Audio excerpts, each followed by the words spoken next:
You looked cold and clear last time I saw you. You had the little puffy coat with the nice little hat looking sharp. Yeah. Were you surprised at the weather conditions for the stadium?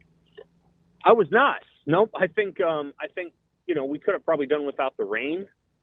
I think that probably would have made for a better playing surface, but I wasn't surprised by the temperatures. And then, the rain added an element. It added an element of adversity for both teams, and it probably heightened the need to win the line of scrimmage because it was hard to get plays out on the edge of the field where now Boston College got one with a screen pass and Nebraska got a touchdown on that little, I call it a rocket route, I guess a wheel route, whatever you want to call it.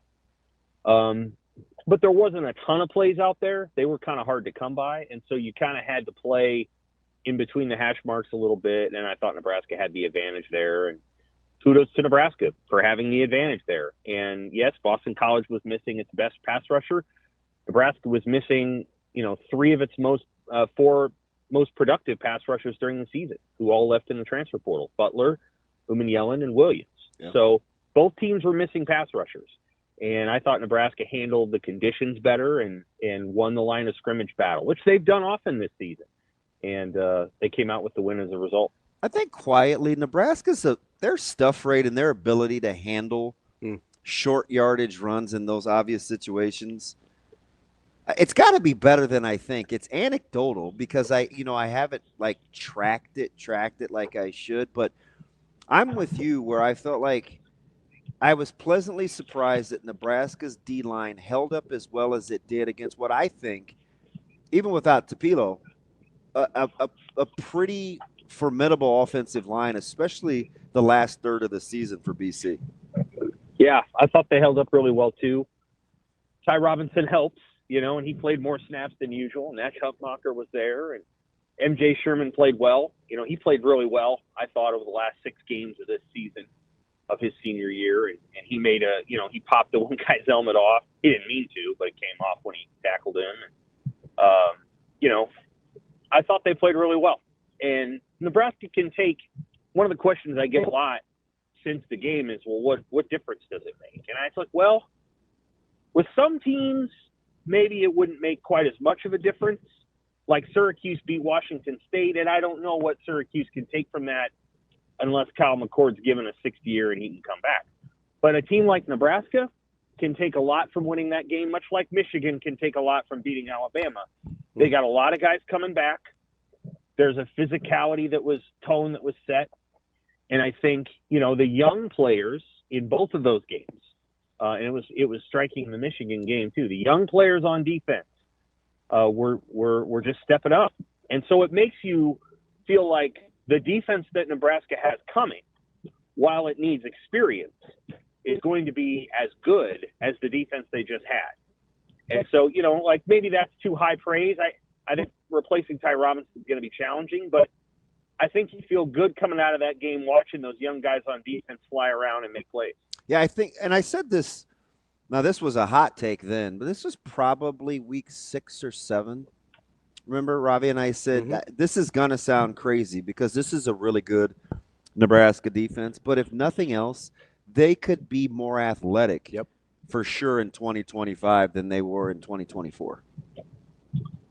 Yeah, I think what we saw on Saturday proves that true. I, again, thought that Vincent Shavers and your son and Donovan Jones, guys that we saw Shavers this year, but guys that were kind of waiting in the wings because there were seniors at those positions, they looked really good. Keona Davis made a play. He didn't quite get there, but he was going to get there.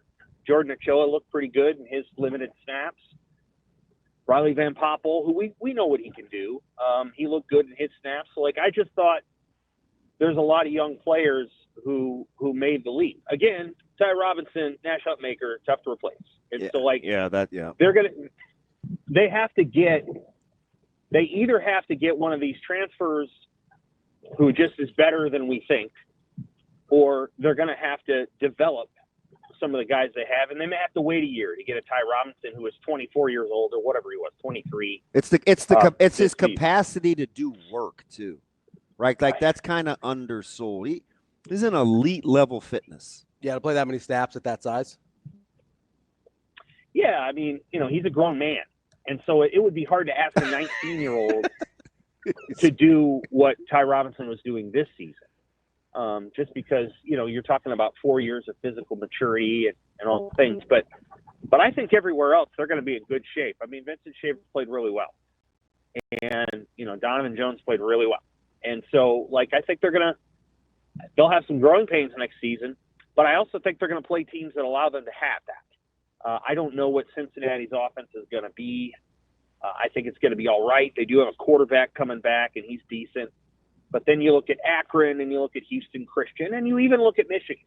And I think Nebraska's defense is going to be, in reasonably good shape. I don't know that Michigan really knows yet what they're going to do at quarterback. They have a transfer coming in, as I believe, and then they got the 5-star freshman. And I don't know if Michigan's going to feel compelled to play him right away. The microscope at Michigan's really, really fierce, and so I don't know if they're going to play that guy right away or sit him or what. So Michigan doesn't know what it's doing at quarterback, and I think Nebraska's defense over that first month next year will have an opportunity to play really well. Sam, as you look at some of the young guys that played, obviously I feel like we knew more about Shavers and like a guy like Riley Van Poppel. How impressed were you with a Donovan Jones, who we really didn't see play any defense this year? Like seeing him come in and play basically every down at corner after midway through the second quarter. I told you he's going to play in the dime. That was. What did you think about his performance against Boston College? I thought he played great. You couldn't have played, given the circumstances and the lack of experience. He couldn't have played better. And he made a couple tackles. He defended the deep ball. They hit a couple passes on him, but so what? I mean, that happens to everybody, especially their first time out. Certainly, he was a great player at Omaha North and a great athlete. Everybody knew that. He was a little under the radar as a recruit, but he showed on Saturday that he's going to be a force to be reckoned with next season. It was very encouraging. And he's low maintenance too. That's good. Yeah, and a son of an administrator and things like that. He knows how he's probably grown up a little quicker. But I don't know. I think they're going to be okay at corner. Sierra Wright, I assume Sierra Wright's coming back. He could go to the NFL. He's been in college for 4 years, but maybe they're going to give him. He loves Nebraska, boy. Good, and that's good. So he's going to come back, and Blythe Hill gets a chance to be healthy, and and we'll see if he's. I think he's good enough to stick around, and I hope that he does. And then you have Donovan, and you have you've got the guys that are coming back that played corner like Buford and Hartzog. But you've also got some young guys like Jeremiah Charles. So, hopefully be back. And, some of these other guys will be ready to roll. And I think they're going to be fine in the secondary. Not, of course they're going to miss Isaac Gifford as a quarterback, and they're going to miss some of the things Deshaun Singleton was doing. But, I think they're going to be okay. I feel they're going to be okay on defense. They've got a lot of brain power on that side of the ball. And I think you put those minds together, Butler and Rule and Snow and Addison Williams, and Dvorak, you put all those guys together, and I think they're going to come up with a good defense. On offense, again, it feels like the pieces are going to be there. It just has to coalesce, and you do have to make sure that your offensive line is deep and experienced as experienced as it can be, especially at tackle. We're talking with Sam McKewon from the Omaha World Herald. Sam, as you kind of look at, you said you like how the defense looks. Is there anywhere, I know a lot of people kind of look at that linebacker spot and say, maybe I'd like to see them get somebody out of the portal there. We mentioned those defensive tackle spots. Where would be, and then obviously you've got the offensive side of the ball as well. Where would be a place that you would, if you had to pick one position, you're like, hey, I'd really like them to get a guy here? It looks like Nebraska still wants, to get a defensive lineman, which I totally understand. Yeah. They've gotten quite a few already, but I think they probably want to have as many as they can get. And yeah, I think a linebacker would be helpful to put next to Shavers. Again, I think they're going to have some young guys that are ready to, relatively ready to go. I'll be curious to see who those guys are in the spring. Dylan Rogers is a bigger guy who I'm intrigued to see what he can do if he gets that opportunity. And, some of these other younger guys we'll just see, what they have in store for them. Do they, they have McCullough coming in from Oklahoma. Mm-hmm. And my presumption is that he was going to play the jack, but maybe he can do what Javen Wright does. Maybe he can play that position. Mm. And he's roughly the same height as Javen Wright. He's got more weight on him than Javen does. So maybe that's his position. And if that's so, then who's going to play the position. He's going to play the position. So I'll be curious to see. We haven't had a chance to talk to Rule much about some of these additions.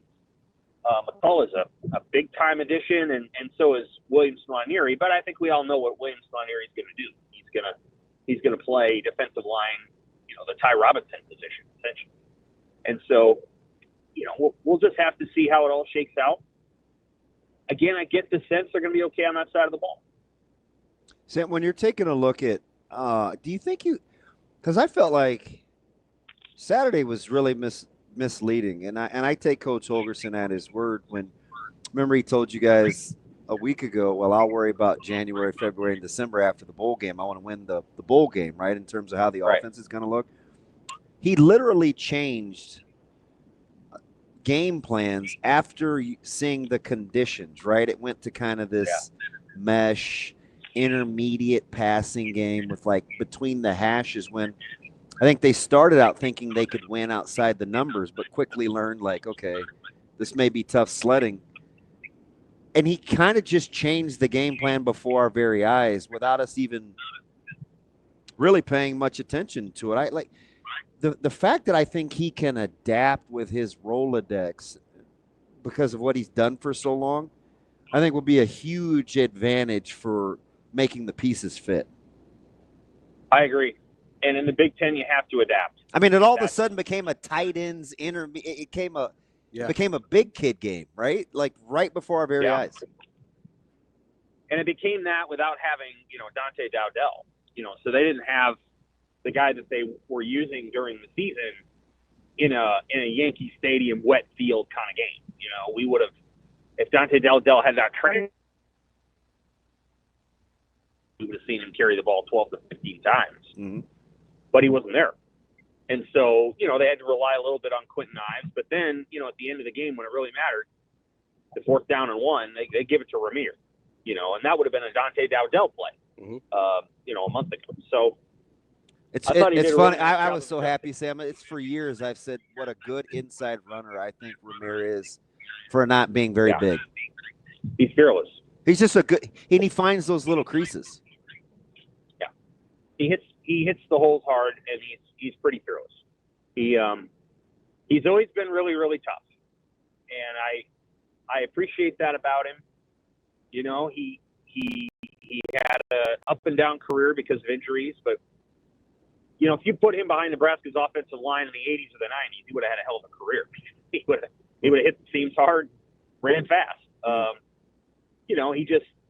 He had injuries, and then Nebraska's offensive line maybe isn't quite what it was 30 years ago, but I thought he played really well. I actually thought Nebraska's offensive line played well. They had a good line this year, and so they're going to have to make sure they have as good of a line next year as they did this year. I thought Holgorsen adjusted really well, and there will be games next season where he can do all the things he wants to do because the weather complies, especially in August. There's going to be they play Michigan. It's probably going to be 85 degrees. It'll be late September, and it's 85 in late September in Nebraska. 85 and sunny. And he'll be able to do all the things that he wants to do. But then, you're going to get in these games late in the season. You're going to go to Penn State on November, whatever it is, and you're probably going to get the Yankee Stadium weather.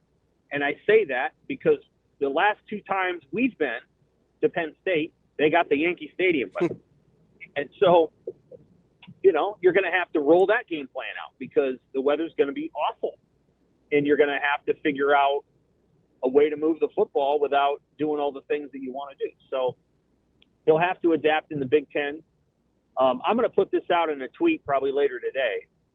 But you can look at the rushing yard totals of the Big Ten teams in the bowl games, and obviously Oregon played Ohio State, so it doesn't quite count there.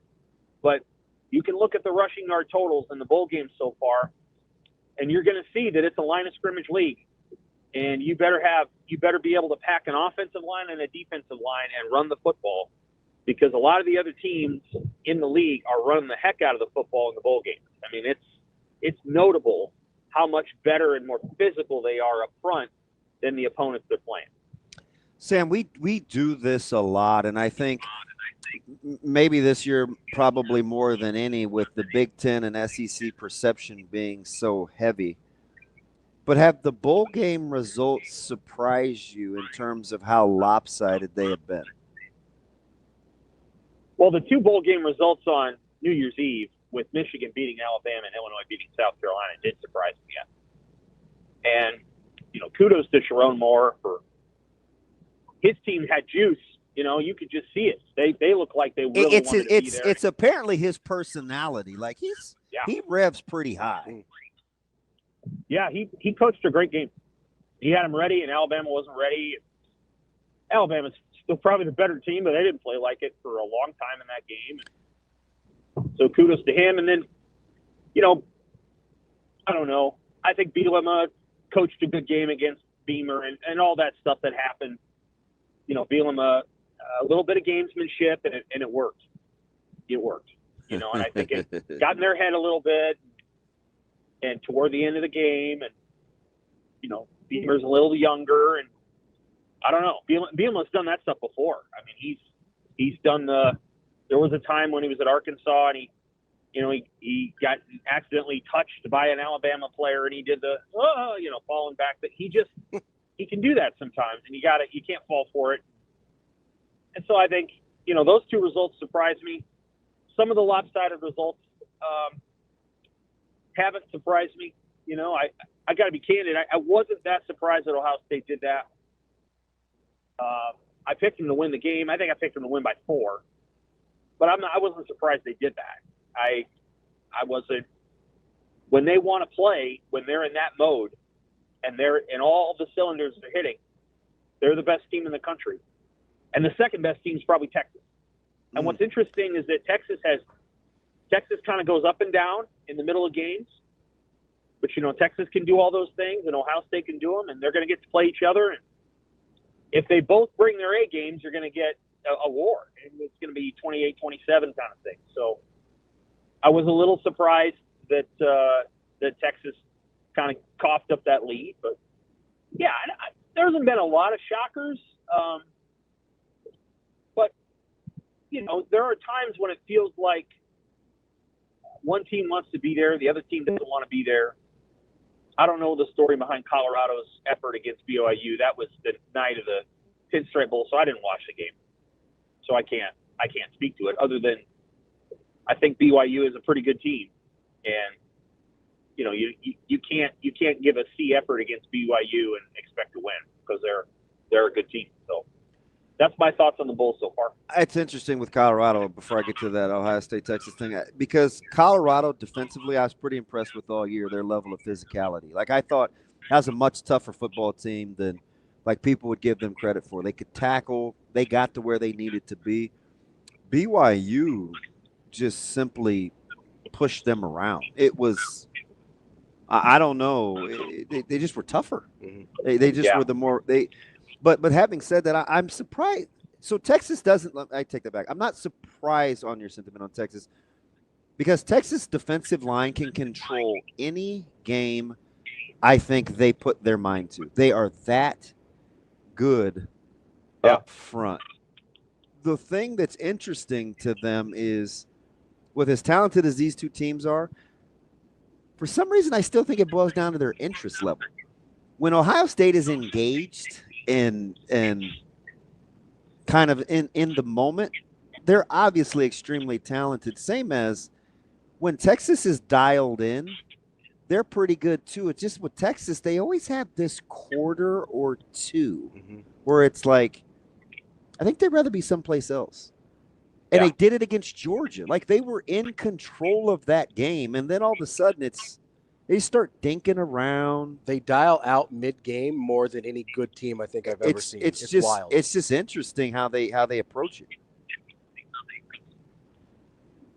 Well, I'm not inside that program, so it would be hard for me to gauge. But I agree with you. I think that a couple dynamics that are at play there is that their head coach deep down wants to throw the ball. And it's maybe as good a play caller and play designer as there is. But the advantage that they have in the trenches and try to throw it, that's one thing. And then the other thing I think is that they're I don't know that the team is really sold on the starting quarterback, which is weird because he's pretty good. He's not like terrible. Well, he has his moments where he looks incredible. Mm-hmm. Yeah. And Alabama, once upon a time, had a situation where Jalen Hurts was the quarterback and Tua was the backup. And that stuff happens. So I think there's things about that team that are just not quite. But offensive and defensive line, Texas is awesome, and they will have an opportunity to play in front of a partisan crowd at Cowboys Stadium. And it's going to be a lot of fun. And we'll see who wins today.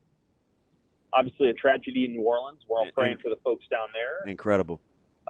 Horrible. It's just horrible. But we'll see who wins today. I had picked Notre Dame to win by 1 in a low-scoring game. Mm. And so if your other semifinal is Penn State Notre Dame, that's going to be a battle in the trenches as well. So I'm looking forward to whatever the results are and whoever the teams are that make the semifinals. I think it's been a good semifinal. And back to Colorado for a second. Most NFL teams that are going to fire their head coaches will do so either Monday or Tuesday of next week. Will Deion Sanders be a candidate for an NFL job? Interesting. Yes, I think he will be. You think so? I do. Yes.